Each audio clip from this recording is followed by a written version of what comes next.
we're going to talk about the different types of data you can get when you're performing a census or a sample. Now remember, a census is when you have a population of interest and you can get information from every single individual or item within that population of interest. When you can get information or data from everyone or everything in your population of interest, then you're doing a census. If your population of interest is too big or it's just not realistic to get information from everybody or everything in your population of interest, then you do a sample. So you ask like a small group, or you get a small group that you hope looks like your population. That's the big goal. So you're getting data. What kind of data are you looking at? Well, there are basically two main categories you got here. You got categorical/qualitative as well as quantitative. Now, if it's categorical/qualitative, that's when you place individuals in the categories, or you're defining them by some sort of quality. Maybe you're looking at eye color, what kind of phone they have. So you figure when you're writing down the data, it's going to be some sort of word. You're putting it into a category. For eye color, maybe it's brown, blue, green, something like that. If you're trying to figure out what kind of phones people own, you're going to be having, maybe it's Apple, Android, something like that. When you're recording something that's a quality or a category, that's the type of data you're dealing with, categorical or qualitative. You can't find the average of it either. It's not like when you're asking all these people what their eye colors are, you can calculate some sort of average. Now you can probably figure out the majority, what the majority of people have, but you wouldn't necessarily call that the average. So that's why, you can't find the average. Now, ways you can represent qualitative data or categorical, you'll notice that these are a number of different ways you can do it. You can do it using a pie chart. Chances are you've seen those before. Two-way table. You notice in this case, we're separated by gender and then by a type of sport they like to watch. Those are all categories. Bar graph. That's an excellent way where you have a different bar for each category. Segmented. That's where you have multiple categories going on. In this case, we have years. And then who knows what's going on within these other subsections here. Maybe these represent, the number of people who played specific sports during a given year. I don't know. And then every shade represents a different sport. Maybe this is soccer. Maybe this is football, baseball, basketball. They don't give us a key here. But ultimately, you're looking at, when you're recording data, you're writing down words. You know what I mean? Okay, for the year 2013, you played football or you played basketball. Now, don't be deceived here. Years can be categories as well, because you have 2013, 2014, maybe you're lumping in the categories based on that.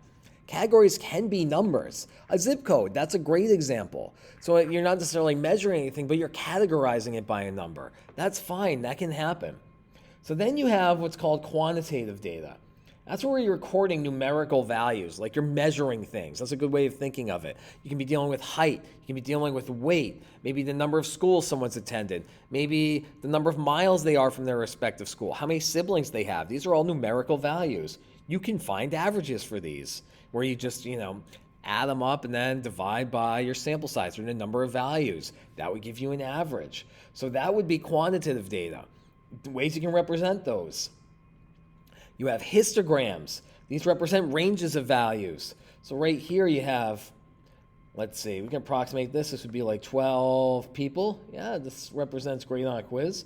So this would mean that 12 people got from a 40 to just below a 50, just below a 50. That's what those ranges represent on a histogram. So you start at 40, so maybe you had people getting between 40 to just below 50 points. And then everyone in this bar here would get from 50 to just below 60. From here, 60 to just below 70, and so on. That's how a histogram works. It's a cool way of representing data. The one issue you have is you don't know specific or individual values. Like, I couldn't tell you how many people got a 46 on this quiz because it doesn't tell me. All I know is that maybe about 12 people, 14 people got between a 40 to just below a 50. So you have stem plots too. You're going to learn about reading those. Back-to-back stem plots, that's when you're representing maybe several categories. Now, you can have you can categorize, populations and still collect quantitative data from them. Like in this case, who knows? Maybe they're recording ages. Maybe this would be like, 10-year-old male right here. This would be a 12-year-old male, 15-year-old male.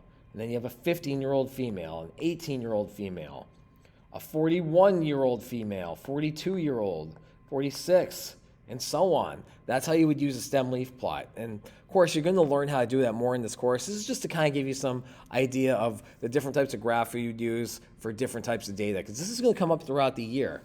You also have box plots where you divide things into equal quartiles, and then the good old-fashioned dot plot. People tend to like these. One disadvantage of dot plots is if you have a wide range of data or a lot of data, it can get pretty cumbersome to put something together. But these are all the ways that you can represent quantitative data. So overall, just to kind of give you a brief summary, remember categorical or qualitative, you're placing individuals or items into specific categories. When you're writing down the data, chances are you might be writing down a word, but it could also be a number like a zip code or, it could be like a range of income. Maybe you're putting people into specific categories, that's fine. Quantitative is when you're getting specific numerical values. Maybe you're counting them, maybe you're measuring them, and you can find an average from that. Hopefully that helps you differentiate between different types of data.